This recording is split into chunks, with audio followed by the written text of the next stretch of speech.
সরস্বতী পুজো একটা আলাদাই না এক্সাইটমেন্ট কাজ করে মনের ভেতর। সেই ছোট্টবেলা থেকে ভোরবেলা উঠে স্নান করে হলুদ মেখে হলুদ শাড়ি পরে পুজোতে জোগাড় করা, মায়ের সঙ্গে ছোট্ট ছোট্ট হাত ধরে শেখা সরস্বতী পুজোর জোগাড় কিভাবে করতে হয়। সেখান থেকে আজ আমি একজনের মা, তাকে শেখানোর দায়িত্ব পড়েছে আমারই কাঁধে।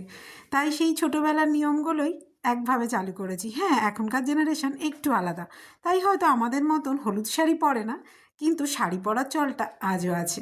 তাই পুজোর জোগাড় করে সবাই মিলে বসে পড়েছি পুজো করতে। আর হ্যাঁ, সরস্বতী পুজোটাও কিন্তু আমি নিজেই করতে খুব ভালোবাসি। ওই ঠাকুরমশাইয়ের অপেক্ষা করে করে সারাদিন থেকে তারপরে সকালের পুজো দুপুরে গিয়ে করা আমার একদমই ভালো লাগে না, কারণ তারপরে তো বাড়িতে অন্যান্য কাজও থাকে আর মেয়েকে নিয়ে স্কুলেও বেরোতে হয়। সেই জন্য ভাবি নিজের মতন করে সরস্বতী মাকেও যদি বরণ করা যায়, খারাপটা কী? মা তো আমাদের নিজেদেরই। তাই মায়ের পুজো টুজো সেরে খাওয়া দাওয়া করে সেজে গুজে কিন্তু আরও একবার মেয়ের সাথ ধরে বেরিয়ে পড়েছিলাম মেয়েরই স্কুলে। তো সেই এপিসোডটা কিন্তু পরের এপিসোডে অবশ্যই শেয়ার করব। কেমন লাগলো অবশ্যই কিন্তু জানাবেন।